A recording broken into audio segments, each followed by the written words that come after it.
4-5 రోజుల్లో అయిపోతుందని నీకు చెప్పారా?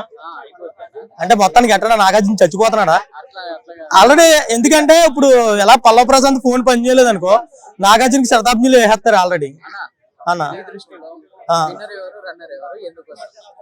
విన్నర్ శివాజీ గారు, runner Pallavi Prashanth, third runner second runner ఏమో యావరు, అమర్దీప్ ఏమో బిగ్ బాస్ బాత్రూమ్ అడుగుతాడు, అంటే లోపల బాత్రూమ్ ఉంటాయి కదా ఇక అడుగుతాడు.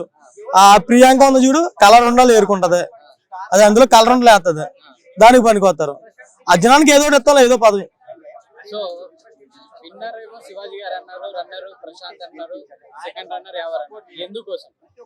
ఎందుకోసం అంటే శివాజీ గారు అక్కడ ఆడుతున్న గేమ్లు చూసారు, అతను మైండ్ సెట్ తో ఆడుతున్నారు, అందరినీ కన్విన్స్ చేస్తున్నారు, అందరికి సపోర్ట్ గా ఉంటున్నారు.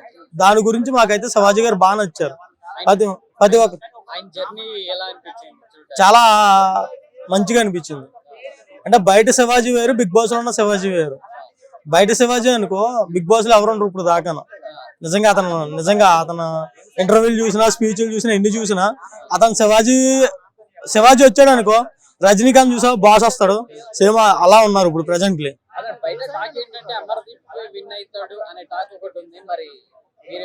నిజంగా అయిందనుకున్నా నెక్స్ట్ డేనే అన్నపూర్ణ స్టూడియో ఫైర్ యాక్సిడెంట్ లో కాలిపోయిందని ఇన్సూరెన్స్ క్లెయిమ్ చేసుకుంటారు. అది ప్రజలే తగలబెట్టేస్తారు, అది 100%. అది ఎందుకంటే అమర్దీప్ ఏమాడాడు